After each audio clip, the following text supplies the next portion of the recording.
ఆధ్యాత్మిక చింతన కలగజేయాలని, శారీరక శాంతి, మానసిక శాంతి, ఆత్మశాంతి కలగజేయాలని చెప్పి మీ అందరికీ అందరూ ఆయుర్వేద దేశమంతలో పుత్రపౌత్రాలతో వదిలాలని చెప్పి ఆశీర్వదిస్తూ నాకు ఈ అవకాశం ఇచ్చినటువంటి మీ అందరికీ నేను హృదయపూర్వక పొదుగు చేస్తున్నాను.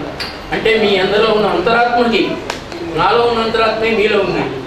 అందరిలో ఉన్న అంతరాత్మ ఒకటే, జీవాత్మే పరబ్రహ్మ, అహం బ్రహ్మస్మి. చిన్న ఉదాహరణ, మనం గాలి పీల్చి చదువుకుంటాం కదా, దాన్ని ఏమంటామని ఉచ్ఛ్వాసం నిశ్వాసం అంటాం. గాలి పీల్చినప్పుడు సౌండ్ వస్తుందని ఉచ్ఛ్వాసానికి సో అని వస్తుంది, వదిలేప్పుడు ఏం సౌండ్ వస్తుందండి? హమ్ అని వస్తుంది. సోహం అంటే నేనే దేవుడు లేదు.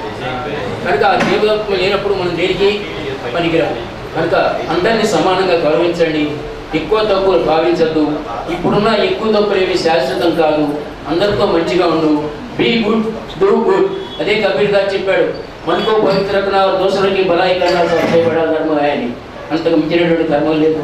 కనుక మీ అందరికీ భగవంతుడు ఆయురారోగ్య సూత్రాలు ఇవ్వాలని, కనుక మీ పిల్లల్ని భావి సత్పరుల దైవ ప్రీతి, పాప భీతి, సంఘనీతి నేర్పుతూ ఉత్తమమైన భావి భారతులుగా తయారు చేయండి.